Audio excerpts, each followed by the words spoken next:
عاصم الجبارین مبیر الظالمین مدرک الحاربین رب الشہداء والصدیقین والصلاة والسلام علی سید المرسلین وخاتم النبیین رحمت للعالمین وشفیع المذنبین والمخاطب بطاہ ویاسین ابی القاسم محمد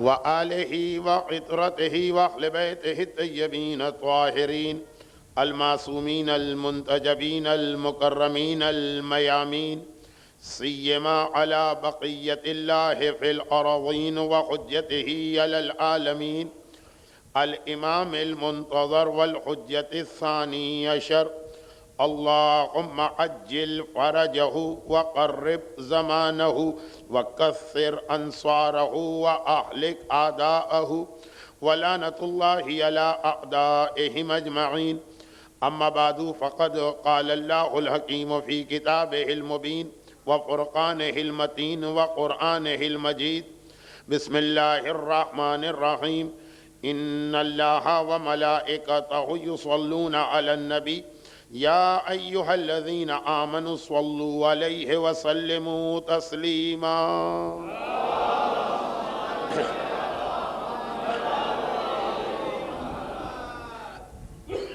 ایام اعضاء کا اور ایام اعضاء 1427 ہجری کا یہ چوتھا عشرہ قریب الاختتام ہے. کل اس سلسلے کی انشاءاللہ آخری گفتگو ہوگی اور اسی لیے عشرے کی شروع کی مجالس میں سورہ احزاب کی جس آیت نمبر 56 کو سرنامہ کلام قرار دیا تھا، اب ایک مرتبہ پھر آخری 2 مجالس میں اسی آیت کو خطبے میں تلاوت کیا جا رہا ہے اور جائے گا. البتہ یہ یاد دلاتے ہوئے کہ آج کی رات شب جمعہ بھی ہے اور شب جمعہ سارا سال 3 ایسے موضوعات ہیں جو اسلام نے ہمیں آج کی رات کے لیے عطا کیے ہیں. چونکہ یہ عشرے کا ایک خاص عنوان ہے تو میں تو اسی پہ گفتگو کروں گا، لیکن جیسے کل کا دن جو عنوان تھا اس پہ بات ہو رہی تھی، لیکن 8 مارچ خواتین کا عالمی دن تھا تو کچھ اشارے تو یہ جو وہ تو کل پتہ نہیں اقوام متحدہ نے وہ دن قرار دیا کہ کس نے قرار دیا، اس سے ہمیں کوئی تعلق بھی نہیں، پھر بھی اشارے ہو گئے. تو آج کی رات تو پروردگار عالم نے یہ 3 چیزیں ہمیں دیں. نمبر 1، آج کی رات شب جمعہ شب دعا. خدا وہی خدا ہے جو پورے ہفتے ہوتا ہے، لیکن آج کی رات پروردگار ہر مومن اور مومنہ کی دعا کو زیادہ جلدی قبول کیا کرتا ہے. تو مجلس کے بیچ میں ایک آدھ اشارہ دعا کے حوالے سے آ ہی جاتا. اگر کبھی موضوع اتنا پھیل جائے تو مصائب کی منزل میں ایک آدھ چیز دعا کے حوالے سے، لیکن شب جمعہ ہے تو شب دعا بھی. ساتھ میں ہر شب جمعہ موت کو یاد کرنے اور اپنے مرحومین کو یاد کرنے کی رات بھی، اس کے بارے میں کوئی بات نہیں ہو سکے گی. اور ہر شب جمعہ اس توقع کے ساتھ گزارنے کی رات ہے کہ شاید یہ وہی خوش قسمت شب جمعہ ہے جس کے اختتام پہ ہمارا امام ظاہر ہو جائے، یعنی خاص طور پر اپنے زمانے کے امام کو یاد کرنے کی رات. جیسا کہ میں نے دعا کے حوالے سے عرض کیا، اتوار ہو کہ بدھ، منگل ہو کہ پیر، خدا وہی خدا ہے، آپ وہی آپ ہیں، مگر خود بخود دعا کی طاقت بڑھ جاتی. اسی طرح سے ہفتے کی 7 راتیں ایسی ہیں جس میں زمانے کے امام کا انتظار بھی کرنا ہے اور ان کے لیے دعا بھی مانگنا. لیکن آج کی رات یہ دعا کی شدت میں زیادہ اضافہ ہونا چاہیے. تو میں یہ 3 باتیں میں نے اس لیے عرض کی کہ دوران مجلس ایک آدھ اشارہ اس جانب ہوگا. گرچہ ایام اعضاء کے یہ عشرے نہ ہوتے تو میں جب بھی شب جمعہ مجلس پڑھتا ہوں ان میں سے کسی ایک کو ہی پورا موضوع بنا لیتا ہوں.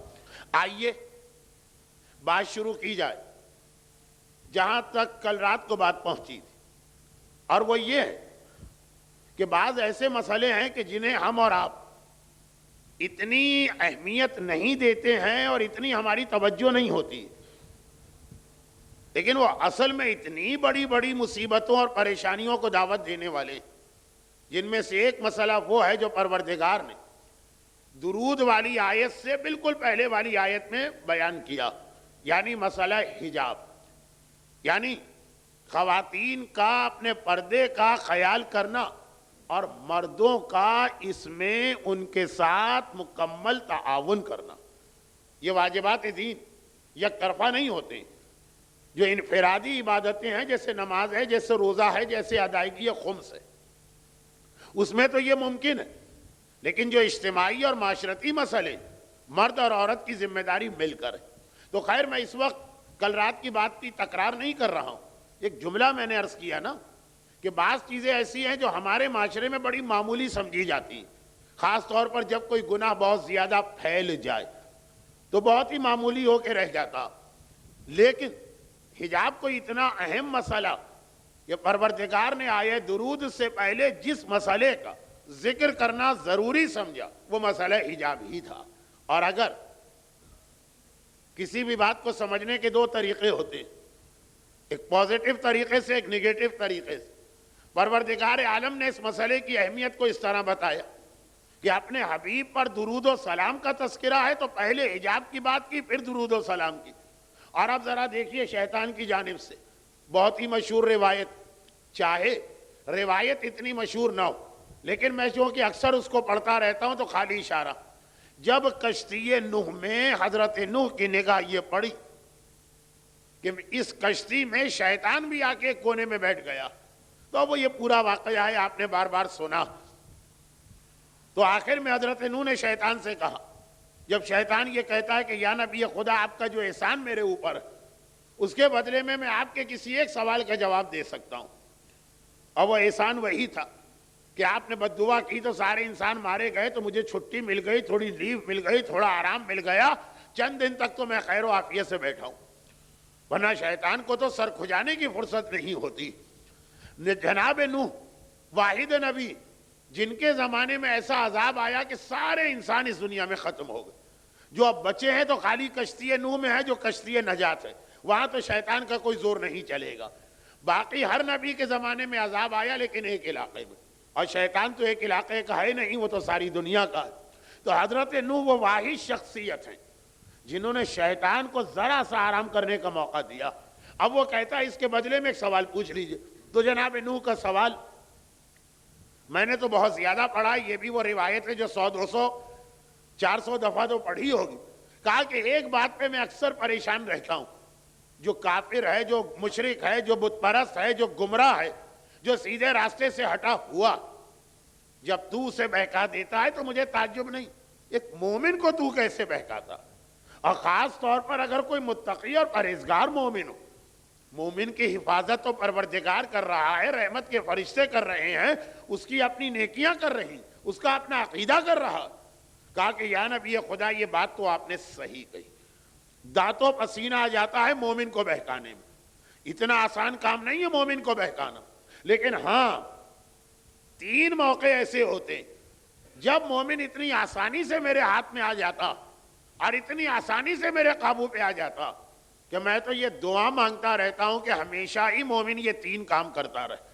اور وہ پوری روایت میں نہیں پڑھ رہا ہوں اس لیے کہ آج کا موضوع بھی خاصا طولانی، مگر ان میں سے ایک بات جو کل رات کی مجلس کا آخری حصہ اور آج کی تمہید کا پہلا حصہ وہ یہ کہا کہ مومن جو 3 موقعوں پر بڑی آسانی سے میرے ہاتھ میں آتا ہے، ان میں سے ایک موقع کہ جب وہ کسی نامحرم عورت کے ساتھ تنہائی کی جگہ پہ بیٹھا ہے، چاہے وہ تلاوت قرآن کے لیے ہی کیوں نہ بیٹھے ہوں، نیک نیتی کے ساتھ ہی کیوں نہ بیٹھے ہوں، ایک بار ذرا سا مسئلہ حجاب میں نرمی آئی، وہ شیطان کہتا ہے کہ مجھے مومن کے اندر پینیٹریٹ کرنے کا موقع مل جاتا، بس ایک ذرا سا، جیسے وہ بدو کے خیمے میں اونٹ داخل ہوا، خالی اپنی گردن کے ذریعے پھر تو گھستا چلا گیا، کہا کہ بس ایک موقع جب مومن مجھے دیتا وہ یہ ہوتا ہے کہ مسئلہ حجاب میں جہاں اس نے ذرا سی لاپرواہی اور نرمی سے کام لیا، ادھر پروردگار آیت درود کے ساتھ ملا کے مسئلہ حجاب کو بتا رہا، ادھر شیطان بار بار یہ دعا کر رہا ہے کہ کاش مومن یہ تین کام کرتا رہے تو پھر تو میرے لیے مومنوں کو بہکانا اور سیدھے راستے سے ہٹانا کوئی مشکل نہیں۔ دونوں طرف سے آپ نے بات سنی، خدا کی جانب سے وہ احتیاط اور وہ اس مسئلے کی اہمیت کو دیکھا، شیطان کی جانب سے مومن کے گھر میں داخل ہونے کا طریقہ آپ نے دیکھا، تب یہ آج کا معاشرہ سمجھ میں آتا کہ جیسے جیسے، اب میں بار بار اپنے ان جملوں کی وضاحت نہیں کروں گا، وہ میں نے شروع میں وضاحت کر دی، جیسے جیسے ظہور امام کا زمانہ قریب آتا جا رہا ویسے ویسے جو ہم یہ دیکھ رہے کہ حجاب اڑتا جا رہا، حجاب غائب ہوتا جا رہا، حتیٰ جو لوگ یہ سمجھتے ہیں کہ ان کے گھروں میں حجاب ہے، وہاں بھی شیطان کسی نہ کسی موقع پر، چاہے وہ شادی کا موقع ہو، چاہے وہ برتھ ڈے پارٹی کا موقع ہو، چاہے وہ خاندان کا اپنا کوئی اجتماع ہو، بے حجابی کو لے ہی آتا ہے۔ جیسے جیسے ظہور امام، یعنی ظہور امام کو بھی ہم دو نام دے سکتے ہیں، ایک ظہور امام کہہ سکتے ہیں اور ایک شیطان کی موت کہہ سکتے ہیں۔ جیسے جیسے شیطان کی موت کا زمانہ قریب آتا جا رہا ویسے ویسے ہم دیکھ رہے ہیں کہ کتنا زیادہ وہ اس مسئلے میں ہمارے معاشرے کو الجھا رہا۔ اب ذرا یہاں رک کر ایک بات پر توجہ دینا، جو بات میں اب بیان کر رہا ہوں اس کا ایک حصہ، اچھا آج کی رات شب جمعہ ہے تو اس کے 3 موضوع تو میں نے یوں بتائے، چوتھی ایک میری توقع ہے، ہو سکتا ہے یہ غلط نکلے لیکن احتیاطاً، کہ شاید آج مومنین آخر مجلس تک زیادہ آ جائیں اور پھر ان کو جگہ نہ ملے تو مجمع کو پھلانگنا پڑے اور میں ڈسٹرب ہو جاؤں، تو سامنے والے تو نہیں لیکن ادھر والے جتنا آگے آ سکتے ہیں وہ آگے آ جائے تاکہ بعد میں مجلس کے بیچ میں کوئی خلل نہ میرے لیے ہو نہ آپ کے لیے ہو۔ باقی لوگ خاموش کیوں بیٹھے رہے؟ درود بھیجے محمد والے میں۔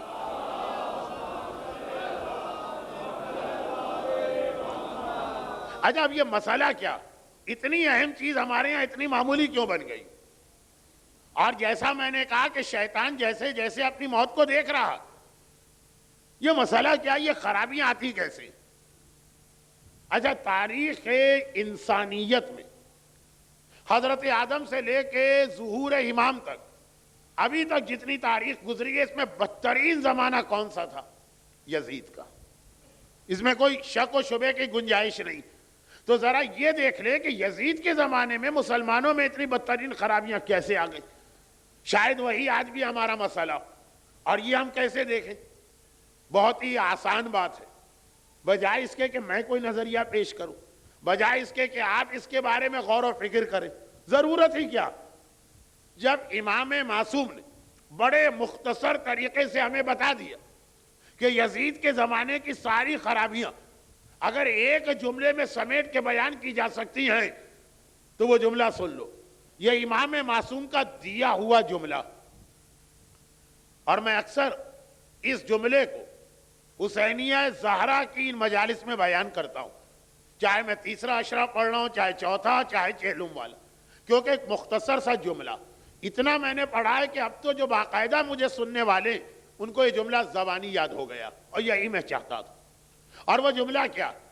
اب اس جملے کو بیان کرنے سے پہلے جو میرا اپنا اسٹائل ہے، میں پہلے ایک سوال آپ سے کرتا ہوں، اور وہ یہ کہ اگر آج کی اس دنیا میں جب میڈیا کی وجہ سے بہت ساری ایسی چیزیں جو دنیا کے بچے کے علم میں آ چکی، یعنی جن کا کسی مذہب سے کوئی تعلق نہیں، اب یہ 2-3 سال سے کربلا میں 40 یہ ایک ایسی چیز ہے جسے ساری دنیا کا میڈیا کوریج دے رہا، حتیٰ یہ کہ دنیا کے اس گوشے میں جہاں شاید لوگ اسلام کو بھی نہیں جانتے، وہ برازیل اور چلی اور ایکویڈور اور ارجنٹائن اور بولیویا اور گوئٹے مالا، وہاں بھی یہ مناظر جاتے ہیں۔ تو اگر کوئی آپ سوال کرے کہ بھائی میرا اسلام سے کوئی تعلق نہیں، آج کی دنیا میں کسی کے پاس تفصیلی بات چیت کا وقت بھی نہیں، ہر چیز جلدی جلدی ہوتی ہے، بہت مختصر مجھے یہ بتا دو کہ کربلا کا واقعہ تھا کیوں، کس لیے یہ سارا واقعہ پیش آیا؟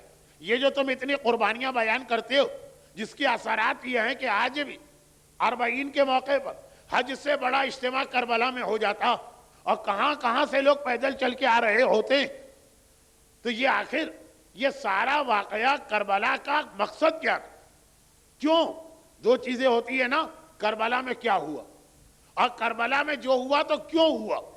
اگر کوئی یہ سوال کرے، اچھا آپ تو یہ سوال نہیں کرتے، آپ کے سوال ہے کہ داڑھی کیوں رکھیں، پردہ کیوں کریں، گانا کیوں چھوڑیں، ہندو کے ہاتھ کے چٹپٹے کھانے کیوں نہ کھائیں، نمازیں کیوں پڑھیں، خمس کیوں دیں، آپ کے سارے کیوں ادھر ہوتے.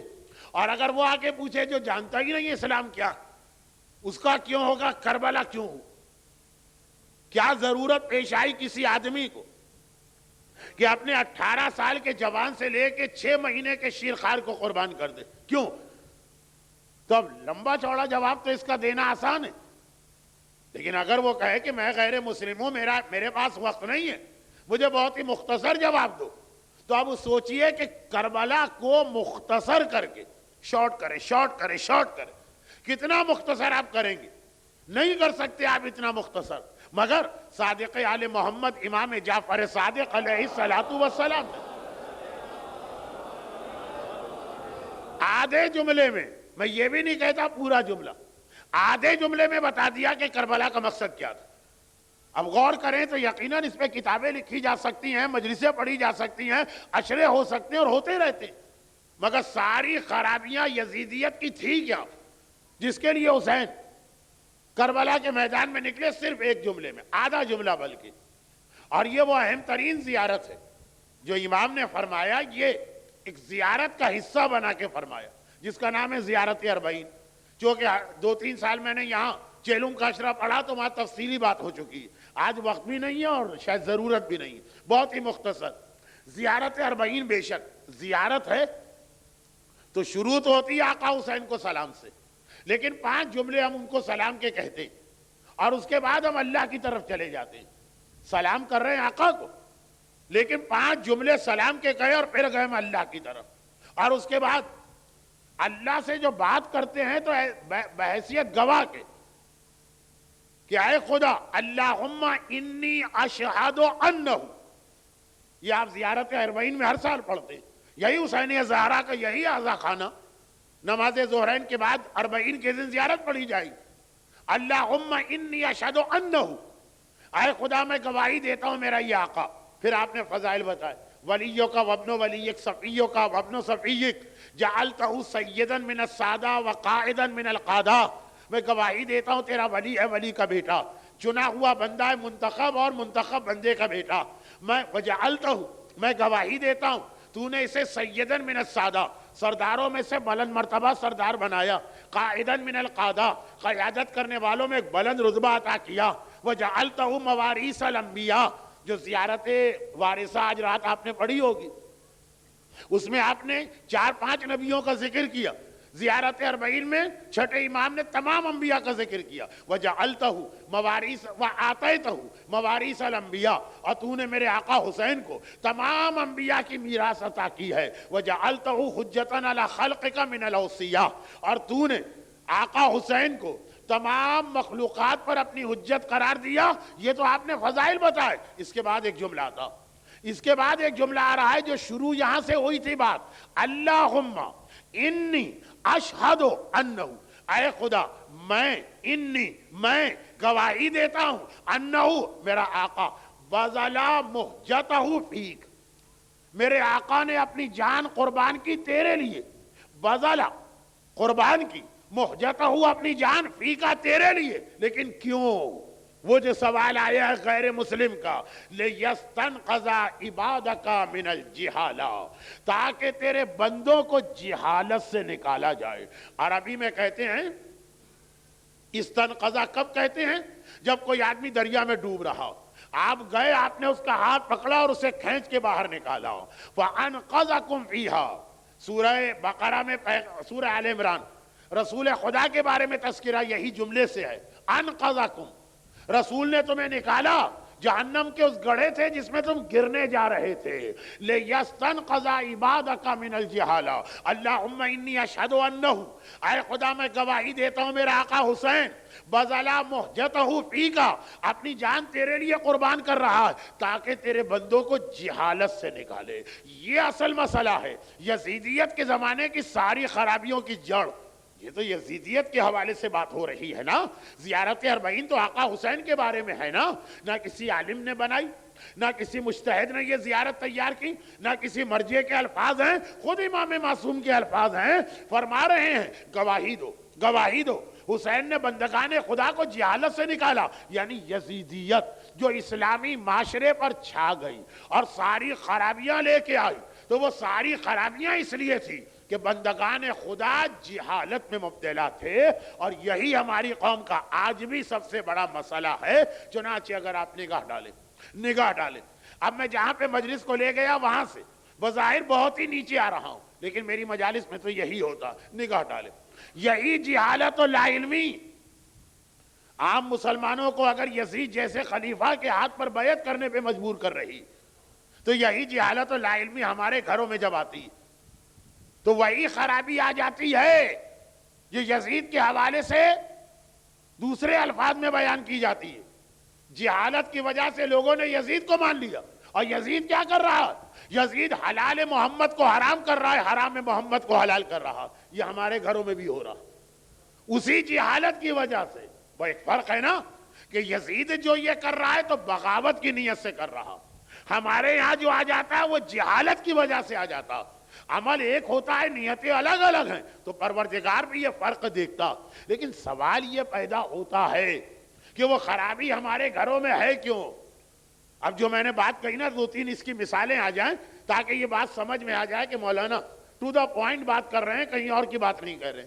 کیونکہ ہو سکتا یہ بعض لوگ کہیں مولانا پتہ نہیں آپ کہاں کی بات کر رہے ہیں. ہمارے گھر میں حلال محمد حرام ہو اور حرام محمد حلال ہو ہی نہیں سکتا.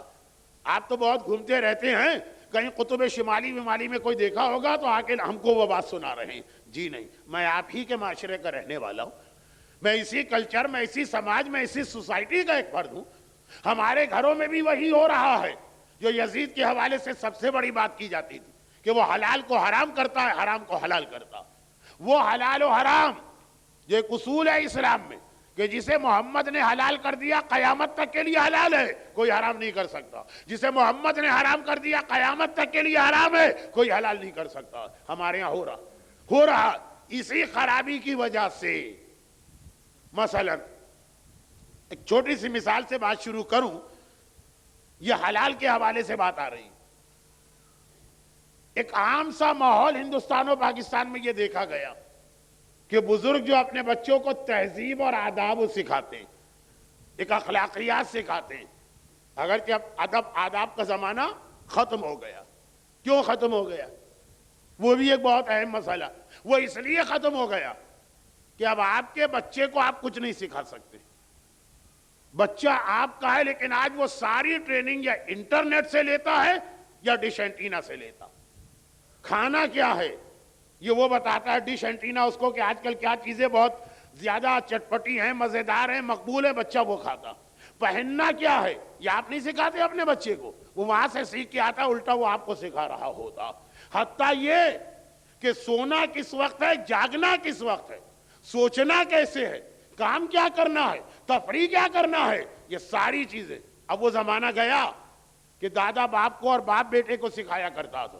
اب یہ ساری چیزیں، یہ ڈش اینٹینا، یہ کیبل، یہ ٹیلی ویژن ہمارے بچوں کو سکھاتا. چنانچہ اس کا ذہن وہی بن رہا ہے کہ جو وہ بنانا چاہ رہے ہیں.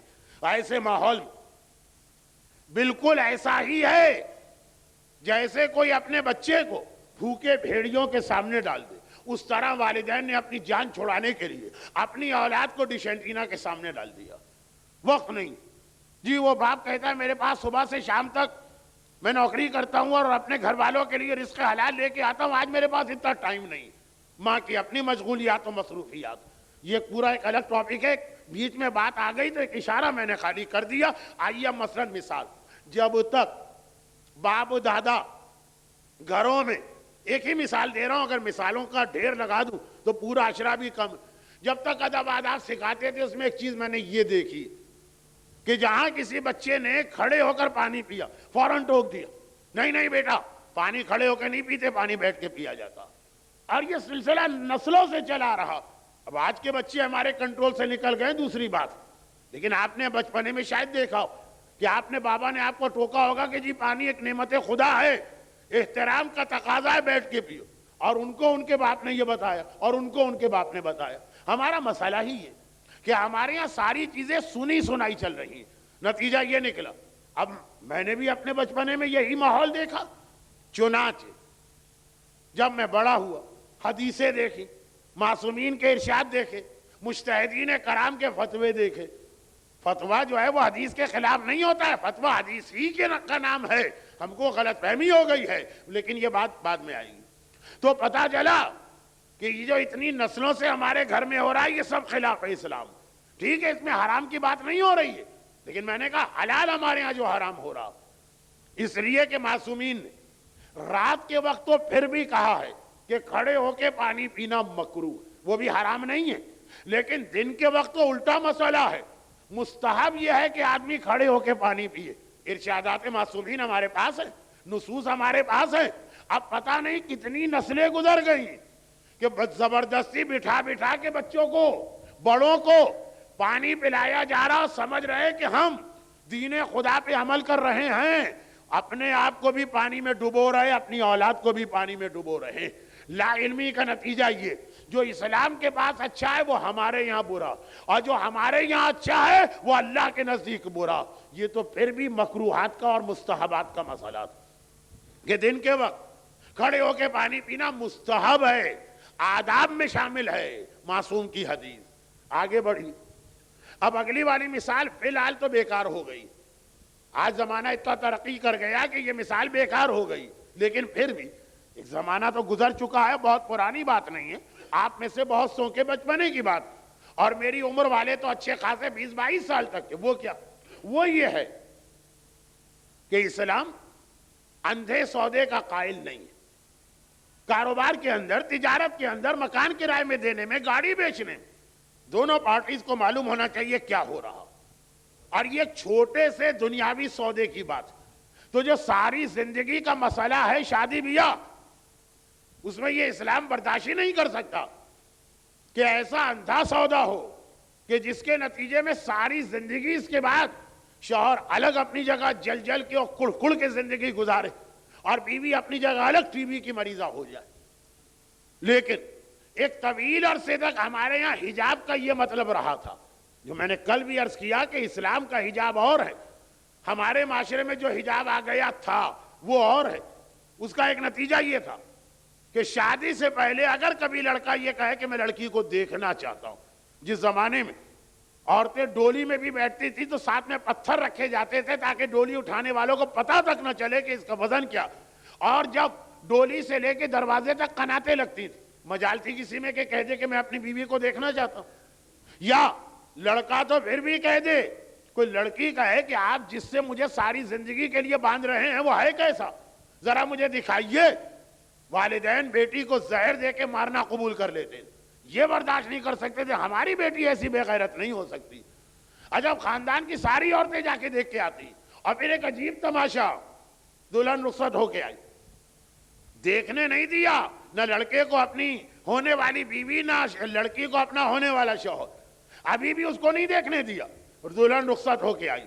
ایک منہ دکھائی کی رسم ہندوستان اور پاکستان کے بہت سے علاقوں میں رائج تھی، تو وہ تو شیطان نے اب ختم کر دی۔ جب شروع کی تب بھی شیطان نے، ختم کی تب بھی شیطان نے، نہ اللہ کی کوئی رسم ہمارے ہاں شروع ہوئی نہ اللہ کی وجہ سے کوئی رسم ختم ہو رہی۔ ایسا بے پردگی کا ماحول بن گیا کہ اب منہ دکھائی کس کی کریں گے، وہ رہ کیا گیا منہ دیکھنے میں جو یہ منہ دکھائی کی رسم ہو۔ لیکن جب تک تھا، شوہر ابھی بھی نہیں دیکھتا ہے، خاندان کے سارے نامحرم آ کے اس کو دیکھتے ہیں۔ سسرال میں اس لڑکی کے لیے محرمی کون ہے سوائے اس کے خسر و شوہر کے، اور کوئی ہے ہی نہیں۔ لیکن نہیں، وہ چچیا سسر بھی آئیں گے، اور وہ خلیہ سسر بھی آئیں گے، اور وہ پھوپھیا سسر بھی آئیں گے، اور وہ کزن بھی آئیں گے، اور دیور بھی آئیں گے، اور جیٹھ بھی آئیں گے۔ شوہر ابھی نہیں آ رہا، شوہر تو آئے گا کہ جب وہ رات ہجرہ اور اسی میں پہنچے گی، سب آ کے دیکھ رہے ہیں، چہرہ دیکھتے جاتے ہیں، ہاتھ پہ پیسے رکھتے جاتے ہیں۔ پتہ نہیں 51 روپے 101 روپے، مجھے تو ان چیزوں کا پتہ بھی نہیں ہے، لیکن خلاصہ یہ جو سراسر حرام رسم ہے جس کی اسلام میں کہیں سے کوئی گنجائش نہیں. اگر کوئی اس وقت کہہ دے کہ جی میں نہیں آؤں گا، یہ تو حرام اور گناہ، جھگڑا ہو جاتا ہے، رشتہ داریاں ختم ہو جاتی. پہلا جملہ ہوتا ہے ہماری خوشی میں جل رہے ہیں. خوشی کے اندر شریک ہونے کا طریقہ یہی مانا گیا کہ وہ ہر حرام میں بھی ساتھ دیں. دیکھیے وہ اسلام جو کہتا ہے ان سب کے لیے چہرہ دیکھنا حرام ہے، انہیں تو پہلے چہرہ دکھایا جا رہا. اور جو مسئلہ شرعی ہے کہ لڑکے کو ذرا سا بھی اگر شک ہے تو اپنی ہونے والی بیوی کو پہلے سے دیکھ لے، اور لڑکی کو اگر ذرا بھی شک ہے کہ شاید اس شوہر کے ساتھ میں گزارا نہیں کر سکتی، ان کا بھی تو دل ہوتا ہے، ان کی بھی تو خواہشات ہیں، ان کی بھی تو کچھ ریکوائرمنٹس ہیں، تو دیکھ لو پہلے سے، لیکن وہ سنجیدگی کے ساتھ ہو. ایسا نہ ہو کہ اس کو بھی ایک ذریعہ بنا دیا جائے نظر بازی کا اور تفریح کا اور نفس کی خواہش پوری کرنے کا، کہ سڑک پہ کھڑے ہو گئے ہر عورت کو دیکھ رہے. کیوں دیکھنا غور سے؟ کہا کہ جس سے شادی کرنا، تو کہاں تک بات گئی؟ کہا 50% ہو گئی، میں تو راضی ہوں. اب اس کو راضی کرنا باقی رہ گیا. شادی شدہ لوگوں کو لوگ دیکھنے لگتے ہیں. مسئلے کو شیطان کس طرح غلط پہلو میں لے جاتا ہے. لیکن جو میں بات کہہ رہا ہوں وہ شوہر نہیں دیکھ سکتا.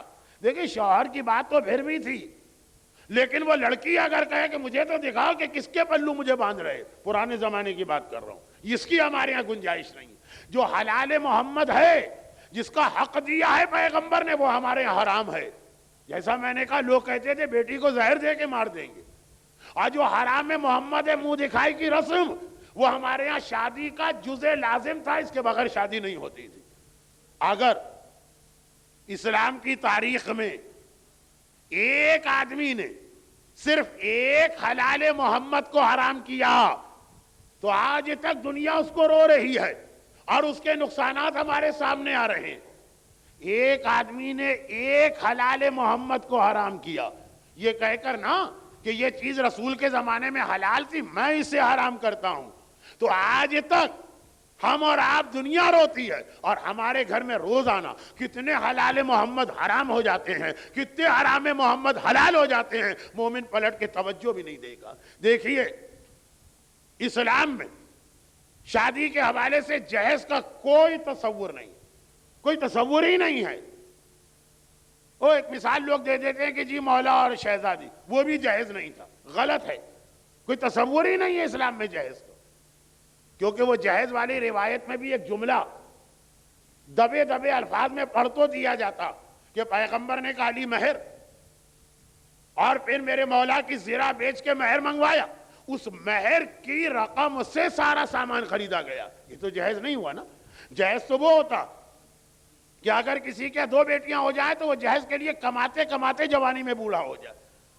شوہر کے پیسے سے، جو ذرا سا تھوڑا عرب کا ماحول ہے، لیکن چونکہ میں مجلس انڈیا اور پاکستان کے بیچ میں پڑھ رہا ہوں، جہیز کا کوئی تصور اسلام میں نہیں. ہمارے ہاں شادی میں سب سے اہم چیز جہیز کی تفصیلات ہوتی. براتیں واپس چلی جاتی ہیں اس وجہ سے، طلاقیں مل جاتی ہیں، لڑکیوں کو آگ میں جلا دیا جاتا صرف جہیز کے مسئلے کی وجہ سے، جس کا اسلام میں کوئی ذرا سا تصور تک نہیں ہے. اور مہر جو اتنا اہم واجب ہے کہ بعض روایتوں کا یہ جملہ ہے، یہ مسئلہ شرعی نہیں ہے، روایتوں کا جملہ، کہ امام فرماتے ہیں اگر مہر دیا لیا نہیں گیا، وہ شادی نہ رہی، وہ ایک زنا کی ایک قسم ہو گئی. یہ مسئلے کی اہمیت کے لیے کہا. بہرحال اس سے مراد وہ زنا نہیں تھا، اتنا اہم، وہ ہمارے یہاں اتنا غیر اہم بن گیا. 1,500 کی تنخواہ ہے، 2,000 کی تنخواہ کلرک، مہر کتنا ہے؟ 5 لاکھ. ارے بھائی آپ 5 لاکھ کہاں سے دیں گے؟ ساری زندگی کماتے رہ نہیں دے سکتے. تو وہ مسکرا کے جواب دیتے مولانا مہر دیتا کون ہے، لیتا کون ہے؟ تو خالی کاغذ میں لکھا جاتا. جو اسلام کی نگاہ میں اتنا اہم ہے مہر، وہ ہمارے ہاں خالی کاغذ خانہ پوری ہے. اور جو اسلام میں دور دور جس کا پتہ نہیں ہے، اس میں شادیاں ٹوٹ جاتی ہیں، بہویں آگ میں جلا دی جاتی ہیں، خاندانوں میں انتشار پیدا ہو جاتا ہے، بارات واپس چلی جاتی. دیکھیں یہ ہے کہ نہیں حلال محمد حرام، حرام محمد حلال. ویسے اگر آپ ایک جملہ کہہ دیں شروع میں کہ ہمارے یہاں حلال محمد حرام ہے، حرام محمد حلال، لوگ سب بگڑ جائیں گے. مولانا آپ کہاں کی بات کر رہے ہیں؟ کون سا کافروں کا ماحول آپ دیکھ کے آئے ہیں؟ لیکن دیکھیے آپ کے سامنے مثالیں ہیں نا. ہمارے یہاں شادی میں ویڈیو بنانا ضروری سمجھا جاتا، جو سراسر حرام اور گناہ. دیکھیں یہ حجاب کے مسئلے سے میں بہت احتیاط سے صحیح ایک جملہ ضرور کہوں گا، وہ یہ ہے کہ حجاب کا مسئلہ ہر جگہ ہے. یعنی شادی کی تو مثال اس لیے آ گئی کہ اس میں ہر آدمی کا انوالومنٹ ہے، ورنہ یہی حجاب کا مسئلہ ازاں کے اندر بھی آتا. جیسے وہاں شادی میں نامحرم فوٹوگرافر کو اجازت نہیں ہے کہ وہ جا کے یا ویڈیو بنائے یا خالی فوٹو کھینچے، اسی طرح ازاں میں بھی کسی نامحرم کو اجازت نہیں ہے کہ وہ خواتین کے اندر چلا جائے. دنیا کے بعض علاقوں میں جو پہلے عشرے کی آخری تاریخوں میں تبرکات اور شعائر نکلتے ہیں جن کا میں ذاتی اعتبار سے بڑا احترام کرتا ہوں، لیکن یہ اجازت نہیں ہے کہ علم لے کے کوئی مرد عورتوں میں چلا جائے، یہ اجازت نہیں ہے کہ تابوت لے کے کوئی مرد عورتوں میں چلا جائے. لیکن جیسا میں نے کہا کہ یہ بہت سینسیٹیو ایشو ہے، اشارہ میرے اوپر واجب تھا، وہ میں نے کیا. موقع ملا تو تفصیل بھی بتاؤں گا. میں ان چیزوں میں کسی سے ڈرتا اور گھبراتا تو ہوں ہی نہیں، لیکن ابھی جو بات چل رہی ہے پہلے اس کو پورا کیا جائے.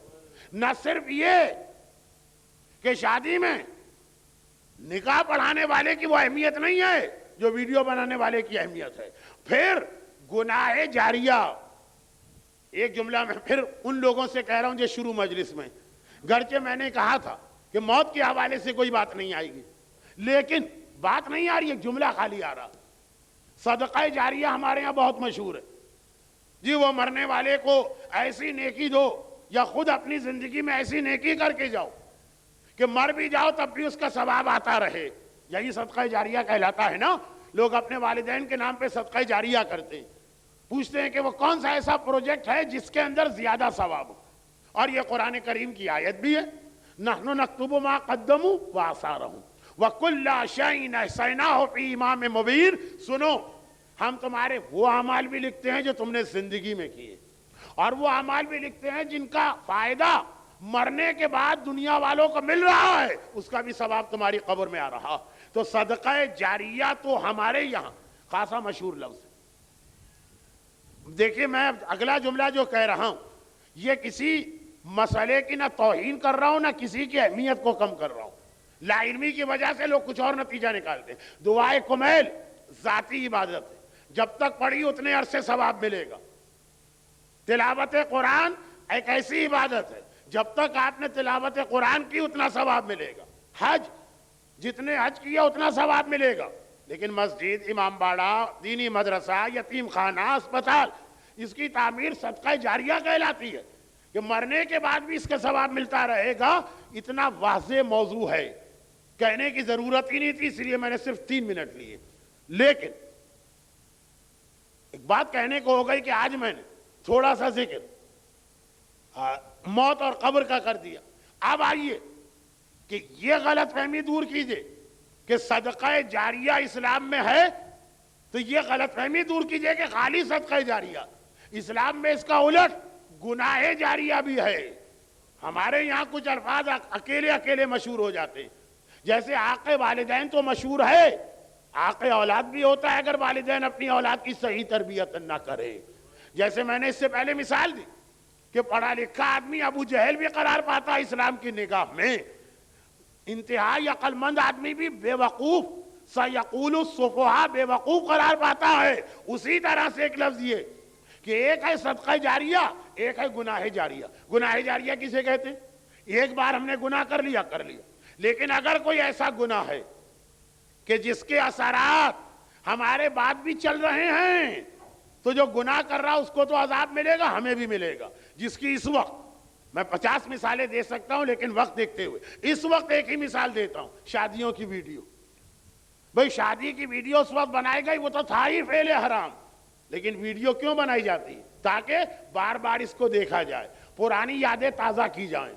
25 سال کے بعد بھی کسی کے گھر جاتا ہوں، مولانا ذرا بیٹھیے میں آپ کو اپنی شادی کی ویڈیو دکھا رہا ہوں. اتنا بھی خیال نہیں کرتے کہ مولانا آئے ہیں تو کچھ نہ کچھ تو احترام ہونا چاہیے. 25 سال بعد، یعنی 25 سال سے وہ ویڈیو رکھی ہوئی ہے، شادی کی تصویریں. تو اب تو نئی نئی ٹیکنالوجی آتی نا، پرانی تصویر نہیں بنا لیجئے. وہ الادین کی کہانی میں تھا نا کہ پرانا چراغ دے کے نیا چراغ لو، تو اب پرانی تصویر دے کے اور بڑا گناہ کیا جا رہا. پرانی تصویر ذرا بھدی ہو جاتی ہے، کوئی دیکھے گا بھی نہیں، دوبارہ اسے پرکشش بنایا جا رہا، ہر ایک کو دکھایا، خالی دکھایا ہی نہیں جاتا، غضب خدا کا یہ کہ باقاعدہ بتایا جاتا. ارے وہ دیکھا آپ نے وہ جو لڑکی ہے نا، وہ فلاں صاحب کی بہن، وہ جو ہے نا وہ فلاں صاحب کی بیوی، وہ جو ہے نا فلاں صاحب کی بیٹی، چاہے یہ کتنی عقیدت کے ساتھ بتا رہے. لیکن ایک مسئلہ ہے نا کہ جس عورت کو انسان جانتا ہے، یہ ایک حجاب والی عورت ہے، ہم نے اس کو دیکھا نہیں لیکن جانتے ہیں فلاں خاندان کی ہے، اس کی تصویر دیکھنا بھی حرام ہے اور اس کی ویڈیو دیکھنا بھی حرام ہے. اب دکھائی جا رہی ہے، بار بار دکھائی جا رہی ہے. ارے بھائی اگر تمہیں اتنا ہی شوق ہے کسی چیز کو بار بار چلانے کا تو شادی کی ویڈیو تو ہر ایک بنواتا، اور بار بار دیکھتے ہیں اور ایک ایک کر کے پوائنٹ آؤٹ کرتے ہیں کہ یہ اور یہ اور یہ اور یہ. اور لڑکیاں بنواتی بھی اس لیے کہ شاید ان کے اچھے رشتے آ جائیں. بنوانا ہی ہے ویڈیو تو قبرستان کی بناؤ، مردے کی بناؤ. مردے کس طرح بناتے ہیں جیسے لگتا ہے اس سے کہنے والے ذرا مسکرائیے. ارے عبرت والے پہلو کی بناؤ، بار بار اس کو دیکھو، وہ تو چلے کچھ سمجھ میں آئے گا. لیکن یہ شادی کی ویڈیو، لیکن وجہ کیا معلوم ہی نہیں ہمیں کہ حرام خالی ایک مرتبہ کا حرام نہیں ہے، یہ جتنی مرتبہ ویڈیو دیکھی جائے گی یہ مسلسل حرام پہ حرام ہوتا رہے گا. تو ہمارے یہاں مثالیں تو اتنی ساری. اچھا اب اسی کا ایک اور پہلو دیکھ لیجیے، اور اس کا پہلو یہ ہے کہ اگر کوئی کچھ مسئلے مسائل سیکھ کر اس پر عمل کرنا چاہے تب بھی خاندانوں میں جھگڑا. ہم نے تو آج تک سنا تھا جہالت کی وجہ سے جھگڑے ہوتے. یہی تو کہا جاتا ہے نا کہ لیک آف نالج، پسماندہ ملک، تعلیم نہیں ہے اس لیے جھگڑے ہو رہے ہیں. لیکن میں نے یہ بھی دیکھا ہے کہ علم آ گیا تب بھی جھگڑے ہوتے ہیں. میری ایسی کوئی تقریر سن کر ایک صاحب کو بڑا جوش چڑھا اور کہا کہ میں تو اپنی بیوی کو مہر دے دوں گا. وہ جا کے مہر دیا، ایک مرتبہ رونا پیٹنا ہنگامہ فساد ہو گیا. اس نے اپنے باپ کو بھی بلوا لیا اور سالوں کو بھی بلوا لیا اور دوسرے جتنے رشتہ دار تھے سب آ گئے. ارے بھائی میں نے ایک واجب عمل کیا، مولانا نے کہا تھا کہ مہر دینا تو میں مہر دے رہا ہوں. پہلا سوال یہی تھا کہ مہر دینے کا مقصد یہ کہ دوسری شادی کرنے جا رہے اور مجھے طلاق دے رہے. ارے اس کا حق ہم دلوا رہے ہیں بیوی کا، وہ بیوی الٹا چڑھ دوڑ گئی. اس نے کہا مولانا معاف رکھیے گا، آج سے میں آپ کی مجلس میں نہیں آ سکتا. اچھی بھلی زندگی، ایک مسئلے پہ عمل کیا تو میں گنجا ہو گیا، اگر ساری مجلس پہ عمل کروں گا تو پتہ نہیں کیا ہوگا. وصیت اسلام میں اتنا اہم مسئلہ ہے، اتنا اہم مسئلہ ہے کہ جو جملے اس حدیث کے آئے ہیں جو بچے بچے کو یاد ہے، وہی جملے وصیت کے بارے میں آئے. وہ بچے بچے والی حدیث، من مات ولم یعرف امام زمانے ماتا میتۃ الجاہلیہ.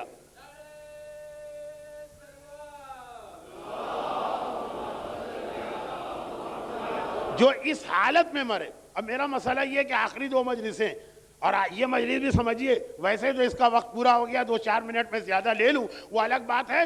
تو میرا دل چاہتا ہے کہ ساری باتیں جلدی جلدی آ جائیں. مومنین کرام کو میری حالت پہ رحم بھی آ رہا، لیکن انشاءاللہ اسی انداز سے آج کی مجلس ہو جائے گی. من ماتا، جو مرا اور اپنے زمانے کے امام کی معرفت حاصل نہ کی، ماتا میتۃ الجاہلیہ، وہ مرا تو جاہلیت کی موت مرا، چاہے 11 امام کو مان چکا ہو. کتنی عجیب بات ہے. جاہلیت کی موت ابو جہل اور ابو لہب اور ولید اور عتبہ اور شیبہ کی تھی. یہ موت اس مومن کو حاصل ہو رہی ہے جو اللہ کو مانتا ہے، رسول کو مانتا ہے، مولا علی کو مانتا ہے، پنجتن کو مانتا ہے، 11 امام کو مانتا ہے، قرآن کو مانتا ہے، اسلام کو مانتا ہے. لیکن اپنے زمانے کے امام کی معرفت نہ کی تو جاہلیت کی موت مرا. معرفت کا لفظ ہے کیونکہ میری تقریر کا آج اختتام اسی بات پر ہے. مگر یہ میں نے حدیث اس وقت کیوں بتائی؟ ایک تو شاید اس لیے کہ آج کی رات زمانے کے امام کی رات ہے، 2 منٹ صحیح تذکرہ ہو جائے. دوسرا اس لیے کہ اب یہ ایک حدیث ہے جس کی وجہ سے ہمارے یہاں معرفت امام زمانہ اتنا اہم عقیدہ بنا. لیکن بالکل یہی الفاظ وصیت کے بارے میں، من مات ولم یوسف فقد مات میتۃ جاہلیت. اگر کوئی مرے بغیر وصیت کے تو وہ جاہلیت کی موت مر رہا. جو معرفت امام زمانہ کی اہمیت ہے عقائد میں، وہ وصیت کی اہمیت ہے عمل میں، کہ بغیر وصیت کے مرنے والا جاہلیت کی موت مر رہا. وصیت ہر آدمی کو تیار کرنا ہے، خاص طور پر اس کے لیے تو واجب ہو جاتی ہے جو کسی ایسی بیماری میں مبتلا ہے کہ کبھی بھی مر سکتا، یا بڑھاپے کی منزل میں آ گیا اور اس کو یہ امکان ہے کہ میرے وارثوں کو ساری تفصیل نہیں پتا، وصیت کر کے جاؤ، انہیں بتا کے جاؤ۔ ہمارے یہاں کتنے ہی ایسے مسئلے ہوتے ہیں جو صرف اس لیے پیچیدہ بن جاتے ہیں کہ مرنے والے زندگی میں کبھی وصیت کی زحمت ہی گوارا نہ کی۔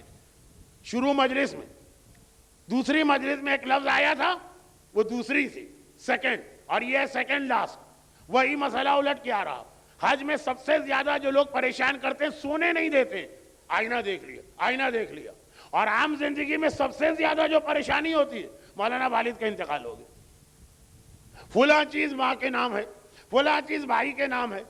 اب یہ ان کے نام ہے تو اب یہ تقسیم ہوگی کہ تقسیم نہیں ہوگی؟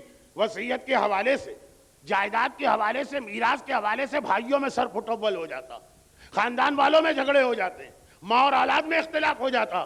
اور یہ سارا تو نہیں کہہ سکتا، لیکن 80% اس لیے کہ مرنے والے نے کبھی نہ وصیت کی زحمت گوارا کی، نہ یہ سوچا میرے مرنے کے بعد کیا ہوگا۔ اپنا تو نقصان کیا ہی کیا، یہ بتا کے نہ گیا کتنی نمازیں قضا، یہ بتا کے نہیں گیا کتنا خمس باقی، یہ بتا کے نہیں گیا حج واجب تھا کہ واجب نہیں تھا۔ بیٹے کے اوپر وہی تو نہیں آتی ہے، اب اپنے ان گناہوں کی سزا برداشت کر رہا، بتا کے جاتا تو ہو سکتا ہے وارث کچھ کروا دیتے، اور دوسری جانب وارثوں میں بھی فتنہ اور فساد پھیلا کے گیا۔ یہ لوگ تو سمجھیں گے نہیں جن کے باپ نے انتقال کیا اور کچھ بھی نہیں چھوڑا، لیکن جنہوں نے چھوڑا وہاں دیکھیے کتنے جھگڑے صرف اس لیے کیا پتہ نہیں کہ اس نے جو مکان بیوی کے نام لکھا، یہ ٹیکس سے بچنے کے لیے لکھا، گورنمنٹ کے کاغذات میں دھوکہ دینے کے لیے لکھا ہے کہ حقیقت میں دے گیا۔ اتنے جھگڑے ہو رہے ہیں تو ایک بیٹے پہ بڑا اثر ہوا۔ مولانا بات ذرا سمجھ میں بھی آ رہی، شریعت نہ بھی ہو تو انڈیا اور پاکستان میں جائیداد کے جھگڑوں میں خون ہو جاتے ہیں، بات سمجھ میں بھی آ رہی۔ اور پھر تو آپ نے ایسی حدیث بتائی، وہ اگلے دن روتا ہوا آیا، مولانا خوب میرے بابا نے میری ٹھکائی کی جوتے سے، میں نے اتنا کہہ دیا بابا وصیت تیار کیجئے۔ او ہو، ابھی تو میں زندہ ہوں، ابھی سے میری جائیداد پہ دانت لگ گئے ہیں، تجھے ایک پیسہ بھی نہیں دوں گا۔ اب دیکھیے وہ اچھا بھلا ایک مسئلہ شرعی بتا رہا، کیوں یہ جھگڑا ہوا؟ صرف وہی، ہر چیز کی جڑ لِيَسْتَنْقَذَ عِبَادَكَ مِنَ الْجِهَالَةِ۔ وہاں یزیدیت بھی اتنی مضبوط اس لیے ہو گئی کہ لوگ جاہل تھے، اور یہاں ہمارے یہاں حلال محمد حرام، حرام محمد حلال اس لیے ہو رہا کہ جاہل ہیں۔ البتہ وہ بغاوت کی نیت سے تھے، اور ہم لا علمی کی وجہ، ہم جان بوجھ کے نہیں، ہم اللہ رسول سے ٹکرانا نہیں چاہتے، ہم تو واقعاً سلم و تسلیمہ کی منزل پر ہیں، اگر پتہ چلے کہ یہ رسول نے کہا تو مانیں گے، یہی تو ہم کو پتہ نہیں چل رہا۔ اور شیطان کا انٹرسٹ اس بات میں ہے کہ ہمیں یہ پتہ نہ چلے، چنانچہ جہاں سے بھی ہمیں شریعت معلوم ہو سکتی ہے، جتنا زیادہ، یہ جملے دو چار جملے بہت توجہ سے سنیے کیونکہ وقت بھی کم ہے، اور پوری مجلسے میں بہت ہی مختصر کر کے آج آپ کو دے رہا ہوں۔ شیطان اس کا اسی بات میں انٹرسٹ ہے کہ ہم جاہل رہیں، اس لیے کہ اگر ہم باخبر ہو گئے تو ہمارا باخبر ہونا امام کو لے کے آئے گا، ظاہر کرے گا، اور امام کا ظاہر ہونا شیطان کی موت۔ شیطان نے قیامت تک کی زندگی مانگی، نہیں ملی، کہا وقت معلوم، اور ہر ایک کو پتا ہے، مومن کو تو پتا ہے وقت معلوم یعنی ظہور امام۔ اب شیطان کا سارا زور اس بات پر ہے کہ امام ظاہر نہ ہونے پائے، اس لیے وہی چاہتا ہے ہم باخبر نہ ہونے پائیں۔ کوئی صاحب کہیں گے مولانا لیکن ہم کھڑے ہو کے پانی پی رہے ہیں کہ بیٹھ کے پانی پی رہے ہیں، مہر ہمارے یہاں نہیں ہے اور جہیز ہمارے یہاں، اس کا ظہور امام سے کیا تعلق ہے؟ بہت گہرا تعلق ہے۔ سنیے ایک بات، پیغمبر کی دو حدیثیں ایسی ہیں جو ایک دوسرے سے ٹکراتی بھی لگ رہی ہیں، کنٹراڈکشن جسے انگریزی میں کہا جاتا۔ ایک بار پیغمبر اسی ماہ سفر میں، یہی ماہ سفر، البتہ اپنی زندگی کا آخری ماہ سفر، رسول اللہ کی وفات 28 سفر کو ہوئی، تو یہی سفر کا مہینہ تھا، اور شاید یہی تاریخیں تھیں، کیونکہ کہا جاتا ہے، اب میں اس وقت کوئی ریسرچ نہیں کر رہا ہوں، کہ 12-13 سفر سے تو رسول اتنے بیمار تھے کہ پھر بستر سے نہیں اٹھے، تو یہی تاریخیں ہوں گی شاید۔ اب یہ ایک الگ موضوع ہے کہ غدیر خم کے میدان سے آتے ہی رسول اتنے بیمار کیسے پڑے، وہ بیماری تھی کہ کوئی زہر دیا گیا کہ کیا مسئلہ تھا، وہ پوری ایک تقریر، الگ موضوع، اور علماء پڑھتے رہتے ہیں مجھ جیسے طالب علم کو اس میں دخل دینے کا حق ہی نہیں ہے جو اتنے بڑے بڑے علماء پڑھ رہے ہیں. بہرحال غدیر خم سے لے کے 11-12 سفر تک پیغمبر بیمار تو بہت رہے, لیکن بیچ بیچ میں بستر سے اٹھ کے مسجد میں چلے جاتے تھے. عجب, رسول کی مسجد اور رسول کے گھر اس میں فاصلہ ہی کیا. جو لوگ مدینے جا چکے ہیں ان کو پتا ہے کہ وہ تو ایک ہی چیز ہے, بالکل مسجد سے ملا ہوا مکان, ملا ہوا بھی ایسا کہ جیسے مثلا یہ عزا خانہ اور شہ نشین ہے, یہ اور یہ عزا خانہ جہاں آپ بیٹھے. رسول نے گھر کا دروازہ کھولا, مسجد میں آ گئے. اگرچہ ہم ان روایتوں کو تو نہیں مانتے کہ کوئی خاتون کہتی ہیں رسول مسجد میں اعتکاف کرتے تھے, بالوں میں جوئیں زیادہ ہوتی تھی, سر میرے کمرے میں ڈال دیتے تھے, میں جوئیں چن لیتی تھی. خیر وہ تو ایسا رسول ہمارا ہے ہی نہیں, لیکن اتنا قریب پیغمبر اس بیماری میں 2-3 دفعہ مسجد گئے. ہاں کہا جاتا ہے 13 سفر سے 28 سفر تک نہیں آ سکے. ان میں سے ایک بات نقاہت ہے, کمزوری ہے, بیماری ہے, کچھ طبیعت بہتر ہو. جن کے خاندان میں کوئی بزرگ ہے ان کو یہ چیزیں معلوم ہیں. بہت بیمار ہے, ایک دن طبیعت کچھ بہتر ہوئی, کہا مجھے مسجد لے جاؤ, کہا مجھے امام باڑہ لے جاؤ. رسول مسجد میں آئے, دیکھا کہ مسجد النبوی بھری بھی ہے نمازیوں سے. البتہ مسجد کے ذہن میں کچھ لوگ بیٹھے ہوئے, بعض مسائل پہ بحث کر رہے ہیں. پیغمبر کی آنکھوں میں آنسو آ گئے, کیونکہ وہ مکہ تھا کہ جہاں بلال خالی اللہ احد کہتے تھے تو اتنے کوڑے کھاتے تھے کہ بے ہوش ہو جاتے تھے. ایک نام لینے کی اجازت نہیں تھی, اور آج پوری مسجد نمازیوں سے بھری ہوئی.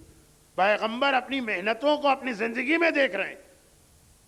اب کسی نے ایک سوال کر لیا, یہ والی روایت جو ہے شہید مرتضیٰ مطہری کی کتاب سچوں کی کہانیوں کے جلد 2 کے بالکل شروع میں, لیکن اصل حوالہ تو بہرحال علامہ مجلسی کا ہے بحار الانوار. کہا یا رسول اللہ, اس وقت ساری مسجد نمازیوں سے بھری, صحن میں بیٹھے ہوئے کچھ لوگ چند مسائل پر بحث کر رہے ہیں کہ وضو کیسے ہوتا ہے اور تیمم کیسے ہوتا. یا رسول اللہ, ان میں سے بہتر کون؟ پیغمبر نے کہا دونوں عبادت انجام دے رہے, یہ بھی نیکی ہے وہ بھی نیکی ہے, لیکن یاد رکھو افضل الاعمال حصول علم ہے. وہ لوگ جو عمل کر رہے ہیں وہ اس سے زیادہ ہے, چنانچہ میں ان کے درمیان بیٹھنا چاہتا ہوں. پیغمبر اس بیماری میں جا کے ان کے درمیان بیٹھ گئے. واقعے کو میں نے بہت مختصر کیا, اس کا صرف ایک جملہ سنانے کے لیے. پیغمبر نے فرمایا افضل عمل علم کو بڑھانا. افضل عمل, افضل عربی کا وہی لفظ ہے جو انگلش میں بیسٹ کہلاتا. بیسٹ دنیا میں ہمیشہ ایک چیز ہوتی ہے, بیسٹ ہمیشہ ایک ہوگا, یعنی سپرلیٹو ڈگری صرف ایک ہوتی ہے, افعل التفضیل. ٹھیک ہے, اب آئیے پیغمبر کی ایک حدیث اور ہے, اور وہ یہ ہے کہ افضل الاعمال انتظار الفرج. میری امت کے لیے افضل ترین عمل ہے آخری زمانے کا انتظار, یعنی حکومت امام کا انتظار. یہ بھی بہت معتبر حدیث. شہید باقر صدر علیہ الرحمن جو انتظار امام پہ کتاب لکھی ہے, اس کے ٹائٹل پیج پہ یہ حدیث, اور اس کا اردو ترجمہ جو ہوا تو یہ حدیث اس کے بیک ٹائٹل پر ہے. پیغمبر نے فرمایا افضل عمل ہے میرے بیٹے کا انتظار, اور ادھر پیغمبر نے فرمایا ماہ سفر کی انہی تاریخوں میں افضل عمل ہے علم کو بڑھانا, علم حاصل کرنا. افضل تو ایک چیز ہوتی ہے, اگر پیغمبر کہتے اچھے اعمال میں ایک عمل یہ ہے ایک وہ چل جاتا, لیکن افضل بیسٹ وہ ہمیشہ ایک ہے. تو ایک دن رسول یہ کہہ رہے ہیں, ایک دن رسول وہ کہہ رہے ہیں. تو ایک اصول اس کا یاد رکھیے, وہ یہ کہ اگر آپ کو حدیثوں میں ایک تضاد نظر آ جائے ایسا کہ سمجھ میں نہ آ رہا ہو کیسے مسئلہ حل ہوگا, جیسے دشمنان اہل بیت کا ایک اعتراض معصومین کی حدیث پر یہ کہ تمہارے معصومین نے اگر سب ایک ہی ہیں, اول و اوسط و آخر کل محمد ہیں, تو ان کے کلام میں اختلاف کیوں ہے؟ ہم نے کہا کہاں اختلاف ہے؟ کہا ایک معصوم نے فرمایا اول ما خلق اللہ الروح, اللہ نے کائنات میں سب سے پہلے روح کو پیدا کیا. اور ایک اور معصوم نے کہا اول ما خلق اللہ العقل, اصول کافی میں حدیث, سب سے پہلے اللہ نے عقل کو پیدا کیا. اور ایک اور امام نے فرمایا اول ما خلق اللہ اللؤلؤ, اللہ نے سب سے پہلے موتی کو پیدا کیا. اور ایک معصوم نے فرمایا اول ما خلق اللہ اللوح والقلم, اللہ نے سب سے پہلے لوح و قلم کو پیدا کیا. اور پیغمبر کے حوالے سے تم یہ کہتے ہو کہ انہوں نے فرمایا اول ما خلق اللہ نوری، اللہ نے سب سے پہلے میرا نور پیدا کیا. تو اگر یہ سب تمہارے اعتبار سے معصوم ہیں اور اول بھی محمد ہیں، آخر بھی محمد ہے، اوسط بھی محمد ہے، کل بھی محمد ہے، تو ان کے کلام میں تضاد کیوں ہے؟ اول تو ایک ہی چیز ہوتی ہے نا، اسی کو تو اول کہیں گے. اب یا وہ نور مانو، یا وہ موتی مانو، یا وہ عقل مانو، یا وہ روح مانو، یا وہ لوح و قلم مانو، 5 چیزیں تو اول نہیں ہوں گی. جڑواں بچے بھی پیدا ہوتے ہیں تو ان میں ایک بڑا ایک چھوٹا ہوتا ہے، چاہے آدھے منٹ کا فرق کیوں نہ ہو. تو یہ یا تو یہ مانو کہ تمہارے یہ معصومین سب ایک نہیں ہیں، ہر ایک کا الگ الگ کلام ہے. تو ہم ان کو کیا جواب دیتے ہیں؟ جو جواب ہم ان کو دیتے ہیں وہی جواب پیغمبر کی ان 2 حدیثوں میں. افضل عمل ہے کیا؟ علم حاصل کرنا یا امام کا انتظار کرنا؟ ہے کیا افضل عمل؟ کیا جواب ہم اس کو دیتے ہیں؟ بھائی مجلسوں میں یہ تو چیز آتی ہے، میرے موضوع آپ کو نئے نئے لگتے ہیں کہ مجلسوں میں کھڑے ہو کے پانی پینا آ رہا ہے، مگر یہ تو موضوع آتے ہیں نا کہ نور اور عقل اور روح. کیا جواب؟ یہی جواب تو دیتے ہیں نا کہ یہ حدیثوں میں تضاد نہیں ہے، مسمى ایک ہے، اسم الگ الگ ہے، مصداق ایک ہے، عنوان الگ الگ ہے، ذات ایک ہے، صفات الگ الگ ہیں. ایک مثال بھی اس میں دی جاتی، چلے میں بھی دے دوں. ہم ان سے کہتے ہیں کہ ایک بات بتاؤ، اگر کبھی کوئی آدمی یہ کہہ دے کہ خانہ کعبہ میں صرف ایک انسان پیدا ہوا اور وہ علی تھے، ایک بات کہی. پھر تم کسی اور عالم سے سنو کہ خانہ کعبہ میں صرف ایک انسان پیدا ہوا اور وہ امیر المومنین تھے. اور پھر تم کسی سے سنو خانہ کعبہ میں صرف ایک پیدا ہوا اور وہ حیدر کرار تھے. اور پھر تم یہ سنو خانہ کعبہ میں صرف ایک پیدا ہوا اور وہ ابو طالب کا بیٹا. اور پھر تم آ کر کہو کہ آپ کے علماء بھی عجیب، ہر آدمی الگ الگ بات کر رہا ہے.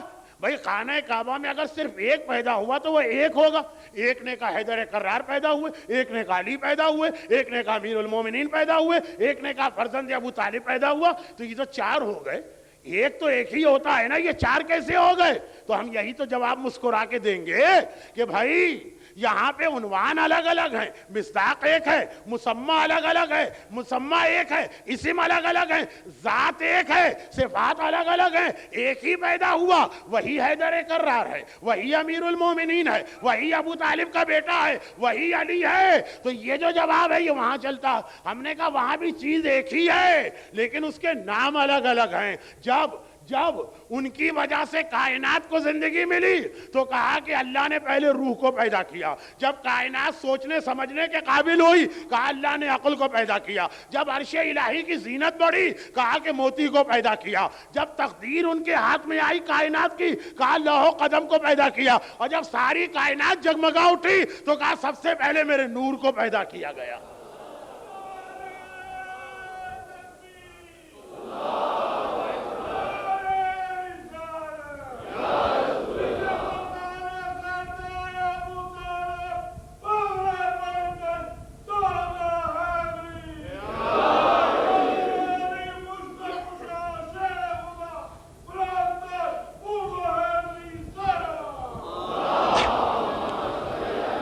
چیز ایک ہے، نام الگ الگ ہیں. وہی نور محمد ہے، اسی کو عقل کہا، اسی کو روح کہا، اسی کو لوح و قلم کہا، اسی کو موتی کہا، اسی انداز سے. اب یہ تو ہم ان کو جواب دیتے ہیں. اب سنیے جواب اپنے آپ کے لیے. پیغمبر نے کہا افضل عمل ہے بیٹے کا انتظار، میرے بیٹے کا انتظار. اور ایک بار کا افضل عمل ہے علم. تو جو جواب وہاں تھا وہی جواب یہاں ہے. وہ کیا ہے کہ افضل عمل ایک ہی ہے، وہ ہے انتظار. لیکن انتظار اسی کے 2 نام ہیں، اسے انتظار کہو، اسے علم کہو. یعنی جو انتظار علم کے ساتھ ہے اس کو تو انتظار کہا جائے گا، اور جو انتظار بغیر علم کے بغلوں میں ہاتھ ڈال کے بیٹھنے کا نام ہے اس کو انتظار کہتے ہی نہیں ہے. یہ دھوکہ ہو رہا ہے کہ ہم کرتے کراتے کچھ نہیں اور کہتے ہیں انتظار کر رہے ہیں. نہیں، ایک ہی پیغمبر نے ایک ہی عمل کو افضل قرار دیا. اسی کا ایک نام انتظار ہے، اسی کا دوسرا نام علم کو بڑھانا ہے. تو شیطان جانتا ہے کہ اگر ایسا انتظار مومن نے کر لیا تو اس کے نتیجے میں میری موت قریب سے قریب آتی جائے گی. تو اپنی موت کو کون قریب آنے دے رہا؟ تو اب شیطان ہمیں علم کے قریب نہیں جانے دیتا. اچھا علم سے کیسے روکے گا شیطان؟ وہ ایک ہی طریقہ. بھئی آج خالی ایک جملہ ہے، ورنہ پتہ نہیں یہ مجلس اتنی لمبی کیسے ہو گئی، ورنہ اس جملے کے بعد 15 منٹ مجھے اس کی وضاحت کرنا تھی. لیکن اب کل ایک مجلس تو میرے پاس اور ہے نا، انشاءاللہ زندگی رہی توفیق رہی تو 1427 ہجری کے ماہ سفر کے اس پہلے عشرے کی آخری مجلس کل ہوگی، اور وہی 30ویں کی مناسبت سے ہوگی۔ لیکن صرف ایک بات، شیطان وہ والا انتظار ہم کو کروانا ہی نہیں چاہتا جس کے نتیجے میں امام آ جائیں، یہ والا انتظار کروائے گا جیسے گوتم بدھ کا ایک مجسمہ ہر جگہ نظر آتا۔ میں یہ مثال اس لیے زیادہ دیتا ہوں کہ میری مجلس میں زیادہ تر ایسے مجسمے نظر آتے ہیں۔ خیر مجھے تو کوئی اعتراض بھی نہیں کیونکہ میں پڑھتا ہی ایسا ہوں، لیکن یہ انتظار نہیں ہے، انتظار نام اس بات کا ہے، معرفت امام، معرفت علم چاہتی ہے کہ علم بڑھاؤ۔ اب شیطان کیسے کہے؟ یہ تو نہیں کہہ سکتا علم نہ بڑھاؤ، جو علم کا دشمن ہے وہ بھی علم کی تعریف تو کرے گا۔ یہ تو نہیں کہہ سکتا علم کے قریب نہ جاؤ، نہیں، علم تو شیطان بھی کہے گا، مگر طریقہ ایسا اختیار کرے گا علم علم کہتا رہے، ہم علم کے قریب نہ جانے پائیں۔ کیوں؟ علم جو ہے، اب مسئلہ یہ کہ علم ہمیں کہاں سے ملے؟ کون سی سپر مارکیٹ کے شیلف پہ رکھا ہوا، کون سی فارمیسی یا صیدلیہ میں علم ملا کرتا، کون سے اسپتال کا ڈاکٹر ایک انجیکشن لگائے گا، پتہ چلا کہ سارا علم ہمارے جسم میں چلا گیا۔ بھئی یہ علم جو ہے، شیطان علم کی برائی نہیں کر سکتا ہے، وہ عقل کے خلاف ہے، لیکن روکے گا کیسے؟ ایک چیز کی برائی بھی نہیں کی جا سکتی لیکن اس سے روکنا بھی ہے، تو اب یہ دیکھنا پڑے گا علم ملتا کہاں سے، کس جگہ علم ہے، کہاں سے مل سکتا؟ تو علم وہ چیز ہے نہ کسی سپر مارکیٹ کے شیلف پہ ملے گا، نہ ہی کسی صیدلیہ کے کاؤنٹر پہ ملے گا، نہ ہی کسی اسپتال میں یہ علم آپ کے اندر داخل کیا جا سکتا ہے، نہ ہی کوئی ڈاکٹر آپ کو ایسی دوا لکھ سکتا ہے جو علم ہو۔ علم ملتا ہے امام سے، امام آج کل غائب ہیں تو ملتا ہے مراجع کرام سے۔ علم کے خلاف بول نہیں سکتا، وہ خلاف عقل ہے، اور علم سے روکنا بھی چاہتا ہے تو اب وہ مراجع کے خلاف بولنے لگتا ہے کہ بھئی ان کو علم یہاں سے مل رہا ہے، ان کا اور مرجع کا رشتہ ہی کاٹ دو، تو نتیجہ یہ علم اچھا بھی ہے مگر علم لے ہی نہیں پائیں گے، کیونکہ علم لینے کے لیے یا سید سیستانی کے پاس جانا ہے، یا آقا خامنہئی کے پاس جانا ہے، یا امام خمینی کے پاس جانا ہے، یا مرحوم سید خوئی کے پاس جانا ہے۔ وہ تو ہو گئے برے، ان کی تو ہو گئی مذمت، ان کے بارے میں تو یہ خیال آ گیا کہ وہ اپنی ذاتی رائے دیتے ہیں، تو اب بجائے اس کے کہ ناک کو سیدھا سیدھا پکڑے، شیطان نے گھما کے ناک پکڑی، لیکن نتیجہ وہی ہے۔ اور یہی وجہ ہے کہ ہمارے یہاں اتنی جہالت کیوں پھیل رہی ہے کہ مرجعیت کے ہم دشمن ہوتے جا رہے ہیں، مراجع کی بات ماننے کو تیار نہیں۔ مرجع کے بارے میں عجیب و غریب ایک تصور ہمارے دماغ میں آ گیا ہے کہ جیسے یہ سب کے سب امام کے دشمن ہیں، یا امام کے فضائل کے دشمن ہیں، یا امام کے خلاف ہیں۔ شیطان تو جیت گئے، ہمارا اب انتظار یہی والا انتظار ہو گیا، وہ والا انتظار رہا ہی نہیں جو علم کے ساتھ ہو۔ اب اس کے آگے مجھے کچھ یہ بتانا تھا کہ دیکھیے غلط فہمیوں کی وجہ سے بھی بڑے نقصان ہوتے ہیں۔ ہمیں پتہ ہی نہیں نا کہ مرجع ہے کیا، وہ فتویٰ کیسے دیتا، وہ اپنی رائے لے کر آتا ہے کہ قرآن اور حدیث سے فتویٰ دیتا۔ تو تھوڑا میں نے کہا نا 15 منٹ مجھے یہ بتانا تھا تاکہ غلط فہمی دور ہو قرآن کے الفاظ میں، کہ پھر من ہلاکا لیہلکن بینہ، پھر بھی اگر کسی کو ہلاک ہونا ہے تو دلیل اور گمراہی کے بعد ہلاک ہو، غفلت میں نہ مارا جائے، پہلے اس کو بتا دو کہ مرجع کسے کہتے ہیں۔ تو وہ انشاءاللہ کل کی مجلس ہوگی جو اس عشرے کی آخری مجلس ہے۔ میرا عنوان مرجعیت نہیں، میرا عنوان تو وہی ہے جو کل آخر میں آئے گا، یہ شروع میں 10 منٹ کی بات ہوگی۔ لیکن یہ جو میں نے جملہ کہا نا کہ غلط فہمیاں، ہر آدمی جو ہے جو دشمن ہے، ہر دشمن دل سے دشمن نہیں ہوتا، مس انڈرسٹینڈنگ بھی بہت ہوتی ہے، اور مس انڈرسٹینڈنگ ہمیشہ ہوتی ہے جہالت کی وجہ سے۔ لِيَسْتَنْقَذَ عِبَادَكَ مِنَ الْجِهَالَةِ، حسین نے بندگان خدا کو جہالت سے نکالا۔ کربلا میں کتنے خطبے حسین نے لشکر یزید کے سامنے دیے تاکہ کل کوئی یہ نہ کہہ سکے کہ اچھا یہ حسین تھے، ہم کو تو پتہ ہی نہیں یہ حسین ہے، یا یہ کہے کہ یہ تو معلوم تھا کہ یہ حسین ہے، یہ پتہ نہیں تھا حسین کسے کہتے ہیں۔ حسین نے کہا نہیں، کوئی یہ بہانہ نہ بنانے پائے، اور خالی حسین ہی نے یہ نہ کیا، زینب اور سجاد کا بھی پورا مشن یہ۔ دیکھیے حسین تو کربلا میں پھر بھی تھوڑی دیر کے لیے صحیح تلوار چلا رہے ہیں نا، سجاد و زینب کا مکمل جہاد۔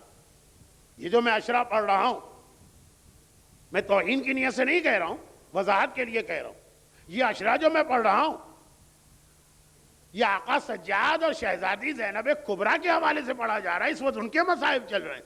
تو ان کا جو جہاد ہے، جو کہا جاتا ہے کہ شام میں انقلاب آ گیا، نام یزید داخل دشنام ہو گیا، یہ جو جہاد زینب و سجاد نے کیا، اس میں کہیں تلوار نہیں آئی. یہ کون سا جہاد تھا؟ یہ وہی جہاد تھا جو زیارت اربعین میں ہم گواہی دیتے. یہ یاد رکھیے گا، زیارت عاشورہ خاص آقا حسین کے حوالے سے، زیارت اربعین کوفہ و شام کے حوالے سے. تو اصل جہاد جو تھا کہ جہالت سے نکالا جائے، وہ سجاد و زینب نے کیا. چنانچہ کتنے ہی ایسے لوگ تھے جو راستے میں ملے، غلط فہمی کی وجہ سے دشمن اہل بیت تھے. جب ان کو پتا چلا کہ یہ کون ہے تو کس طرح انہوں نے کبھی جان قربان کی. حتیٰ یہ کہ روم کا سفیر تک جب اسے پتا چلا کہ کون ہے تو کس انداز سے وہ ان کے نام پہ اپنی جان قربان کر. روم کا سفیر، اسلام دشمن. لیکن وہی بات جسے انگریزی میں ایک لفظ استعمال ہوتا ہے اویئرنس، آگاہی، باخبر کرو، یہ تھا مقصد اس جہاد کا، جس کے حوالے سے کل میں نے 2 جملے کہے تھے کہ اس کے لیے زینب کبریٰ نے کوفے میں خطبہ دیا اور مظلوم آقا سجاد نے گلے میں طوق اور ہاتھوں میں ہتھکڑیوں کے ساتھ شام میں کوفہ دیا، شام میں خطبہ دیا اور مسلسل دی. باخبر کرو، آگاہ کرو، بتا دو انہیں کہ یہ کون. چنانچہ ہمارے سامنے اور بھی کئی ایسی مثالیں آتی ہیں کہ بے خبری کی وجہ سے یا دشمن ہیں یا بے خبری کی وجہ سے ان کو پتہ ہی نہیں کہ یہ کون ہے، عظمت کو نہیں جان رہے. آج شب جمعہ، شب دعا کا ایک بہت اہم اصول ہے، کیونکہ میں نے کچھ قبر کے حوالے سے 2 جملے کہے، زمانے کے امام کے حوالے سے 2 باتیں کہیں، ایک جملہ خالی دعا کا اصول یہ کہ ہمیشہ اپنے سے پہلے دوسرے کے لیے دعا کرو. بازار کوفہ میں یہ قافلہ رک گیا. عمر سعد کو جلدی ہے بازار سے جانے کی، جو میں نے چوتھی مجلس میں کہا تھا، اور ابن زیاد کا حکم آ رہا ہے کہ زیادہ سے زیادہ دیر قافلے کو بازار میں روکو. عمر سعد کی جلدی تو سمجھ میں آ رہی ہے، اس کو انعام چاہیے. ابن زیاد کیوں تاخیر چاہتا ہے؟ 2 وجوہات بتاتا. ایک جو اس دن میں نے بتائی تھی، آپ سن بھی نہیں پائے تھے. کہتا ہے کہ میرا دل نہیں بھرا کہ بس ایک بار محمد کی نواسیاں آ گئیں نامحرموں کے درمیان. اتنی دیر ان کو کھڑا کرو کہ سارا کوفہ ایک ایک مرد محمد کی نواسیوں کا تماشا دیکھ لے. آقا حسین برداشت نہ کر سکا، نوکے نیزہ پہ تلاوت شروع کی. البتہ ایک اور وجہ بھی ابن زیاد نے بتائی. کہا کہ ابھی میرے دربار کی سجاوٹ نامکمل ہے، میں دربار سجا رہا ہوں، جب پورا سجے گا تب محمد کی نواسیاں آئیں گی. ادھر نوکے نیزہ پہ آقا کا کٹا سر تلاوت کر رہا، سارا مجمع ادھر دیکھنے لگا. زینب کا پردہ بچا تو اب ذرا سکینہ نے چہرہ اٹھایا. جب تک کہ نامحرم ادھر متوجہ تھے، سکینہ بھی چہرہ بلند نہیں کر رہی تھی، اس لیے کہ خود سکینہ کہتی ہے بہنوں اور پھوپھیوں کے بال بڑے ہیں تو چہرہ چھپا لیا. ہائے میرے تو بال بھی ایسے نہیں ہیں. جب نامحرم کی توجہ ہٹی، ذرا سا زینب کی گود سے سکینہ نے چہرہ بلند کیا. پھوپھی اماں بہت پیاس لگ رہی ہے، پھوپھی اماں میرا کلیجہ پھنک رہا ہے، کیا یہاں بھی مجھے پانی نہیں مل سکتا؟ وہ تو جنگل تھا، یہاں تو اتنے کلمہ گو ہیں. زینب کیا جواب دے؟ لیکن قریب میں جہاں پہ یہ اونٹ رکا تھا وہ ایک بے خبر مومنہ ام حبیبہ کا مکان تھا. اس نے دیکھا ایک چھوٹی سی بچی تڑپ کے یہ کہہ رہی ہے.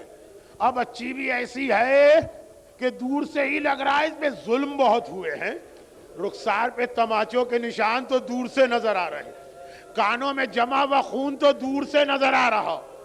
برداشت نہ کر سکی، تڑپ کے گئی، ٹھنڈے پانی کا کوزہ لے کے آئی. پیاسے کے ہاتھ میں پانی آ جائے پیاس اور بڑھ جاتی ہے، اور یہ کوزہ تھما کے کہا کہ بچی پانی پی لے، البتہ پانی پینے کے بعد میرے حق میں 2 دعائیں ضرور کرنا.